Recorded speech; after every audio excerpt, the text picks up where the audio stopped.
Roughly a fifth of the world's oil passes through the Strait of Hormuz. At its narrowest point, the waterway is only 21 miles wide, flanked on one side by Iran and on the other by Oman. Iran's closure of the strait has sent energy markets into crisis and forced the ceasefire negotiations to confront a question that goes far beyond bilateral diplomacy. Who controls one of the most strategically vital waterways on Earth? And what does international law actually say about it?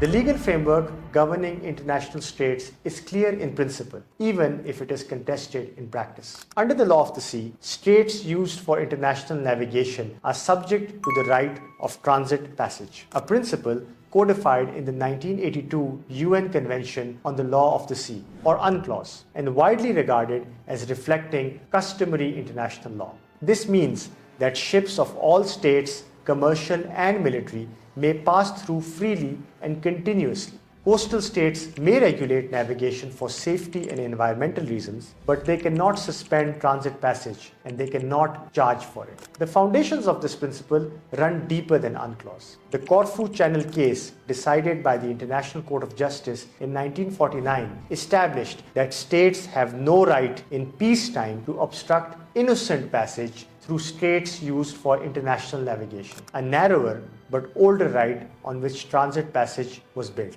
Neither the United States nor Iran is a party to UNCLOS, but both are bound by these rules to the extent that they reflect customary international law, a position the US accepts and Iran contests, insisting that only innocent passage applies. The ceasefire MoU signed between the United States and Iran creates further tension with these principles. Under paragraph 5, Iran undertakes to ensure safe passage of commercial vessels through the strait, charge-free for 60 days only. The phrase "for 60 days only" is legally significant.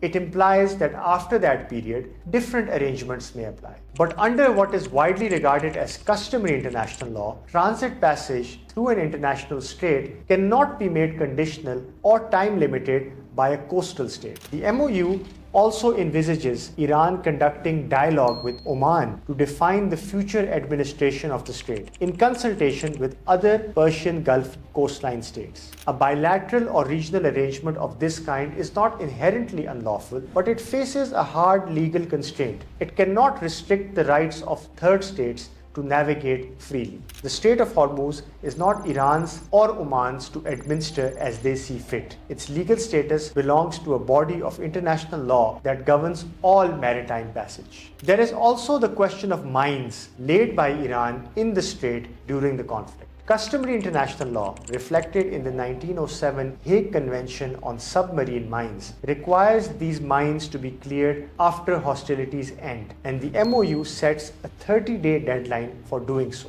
Whether that timeline is realistic and who bears legal responsibility if commercial vessels are damaged before clearance is complete remains unresolved. The MoU has reopened the waterway. Whether it has resolved the legal questions surrounding it is a different matter entirely.